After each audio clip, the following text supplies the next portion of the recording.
a near €1 million chip pot.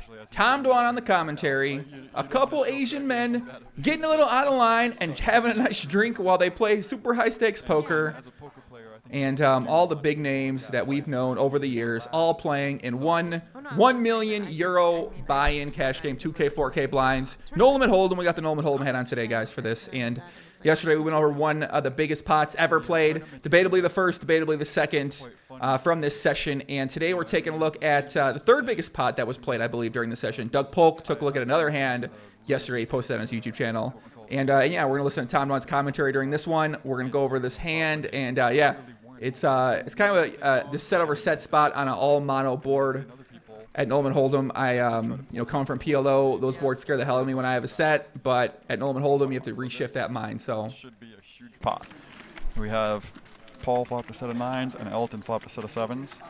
Now there are 3 hearts on board, which could make the pot a little bit smaller, but I still expect it'll get very big. And so Elton bets 40. Bigger than flush, right? Of course.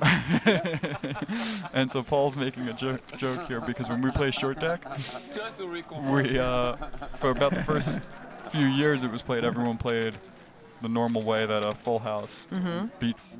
I would never fold to this guy in my life, Paul Phua. About the last 6 months or so, everyone started playing that a flush beats a full house because flushes are less common. So that's the joke Paul's making here. My cut cannot be offsuit. And then he's talking a lot before I'm guessing that he's going to raise. And yeah, he is with this set. The old Macau check raise shuffle here. He's not going to be folding.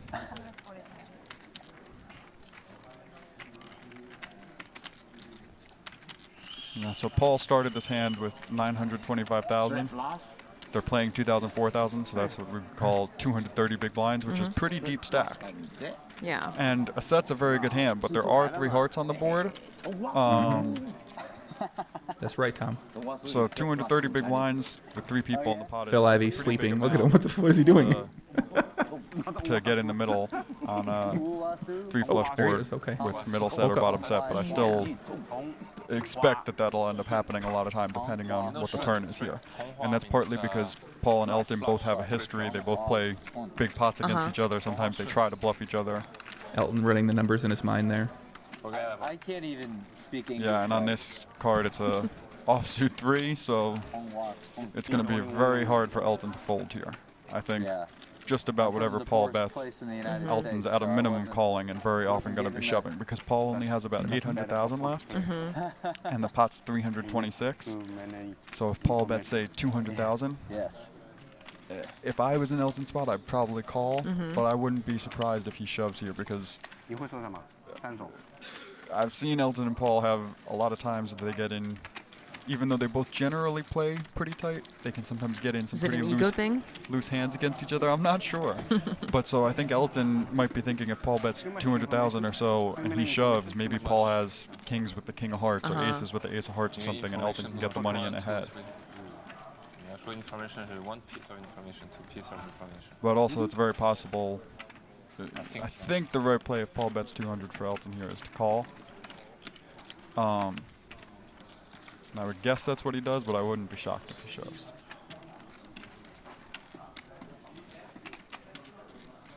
And it's funny, if you put these hands in... Oh, and Paul bet really big, so he's kind of forcing Elton to shove here. Paul bet 330,000 and only has... 595. Oh, is that... This is what he has left? Ivey. I thought the 925 is to start. A weird look and disgust.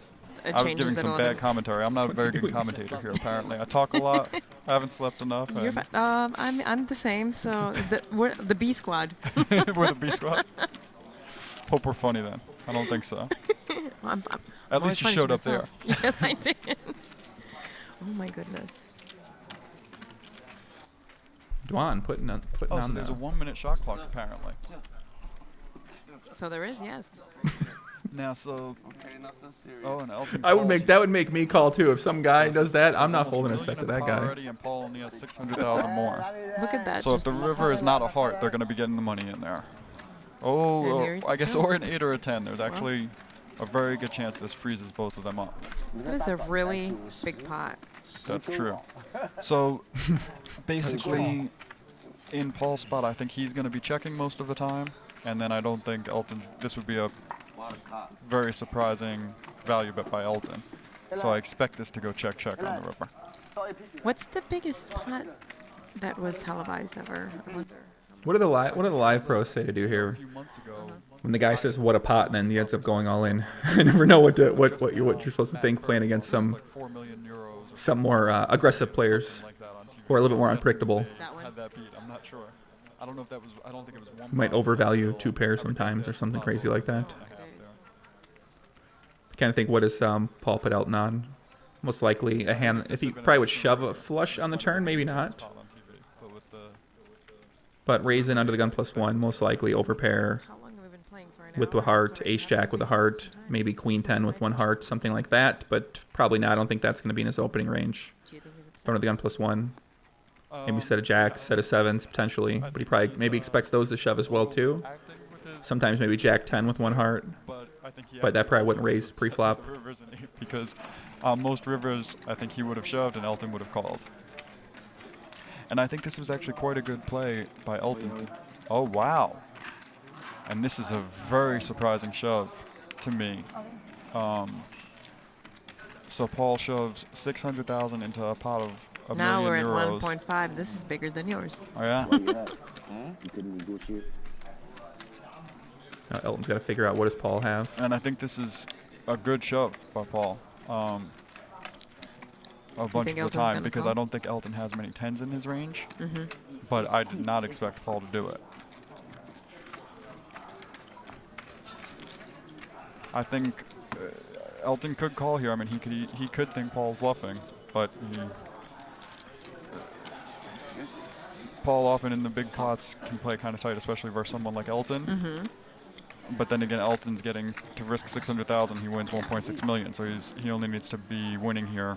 I don't know the math, something 27, 28% of the time, something like that, and he has 3 of a kind. And Paul can have a 10, much more than Elton, but it's still not that easy for him to have a 10. So Elton's only really beat by flushes or a set of jacks or a set of 9s, but I think he might expect that a set of jacks or set of 9s Paul wouldn't bet. I'm surprised that Paul's betting them. Yeah, Tom makes a good point. He probably wouldn't expect Paul to bet a set of jacks or a set of 9s in this river. So what hands could he be betting? That he's bluffing with ace, 1 heart, something like that. Oldies. What a pot.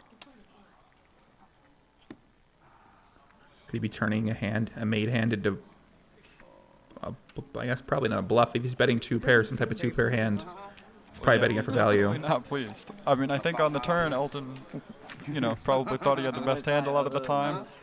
And also, if he had paired the board, would have almost definitely thought he was winning. And on this Do you river, I think he's not happy. Do you think Paul being so excited right now is a giveaway? I think Paul is quite good at balancing. He's very used to playing very big stakes poker. So is Elton, and so I think they're both quite good at balancing kind of live tells in big pots and stuff. That doesn't mean you still sometimes get them. So maybe Elton did notice, ooh, Paul seems a little too relaxed here, just like you did. So guys, that was the 3rd biggest hand. Pretty sure it's the 3rd biggest hand of the night, and one of the hands I found the most interesting. I also really enjoyed Tom's commentary, and it seems like he's got a very nice enthusiasm and passion for the game. Loves talking about the game, and I mean, I don't know, I really enjoyed kind of hearing, and he has a great way of explaining things in a nice way that's easy to understand. I feel like for most people out there. So, kind of curious what you guys think about this hand. Do you fold the river? Do you maybe fold the turn? What do you guys decide to do? Because I'm sure we all play against a guy like a Paul Phua, somebody that seems maybe a little bit crazier at the table, unpredictable, makes these like faces and sounds and does these crazy things and then bets like that, and never know what they're going to be doing with sort of trying to pick up on their body language and those type of things. So yeah, let me know what you think, Matt. And I don't know, man. I just kind of really enjoyed this. That was kind of a special moment in poker to have this cash game go on. I wish it was better promoted because I feel like more people should have been able to enjoy this and watch this. And out there right now, there really isn't an easy way to watch, the broadcast without really grinding through that 5-hour, potentially watching one of the highlights from one of the sites. So kind of want to just go over this hand, which I found pretty cool. And yeah, that's all I got. Much love, everybody. Peace out. Make sure you guys like, the video if you liked it. If you hate it, well, fucking just like it, man. Let me know what you think. Tell me to go fuck myself. So, could be mean, but you can. I get it. I get it. It's okay. It's okay. Much love. Nolan the Hold'em hat says goodbye, and that's it. No more Nolan Hold'em. We're going back to Great Game of Pot in Omaha, my friends. Peace out.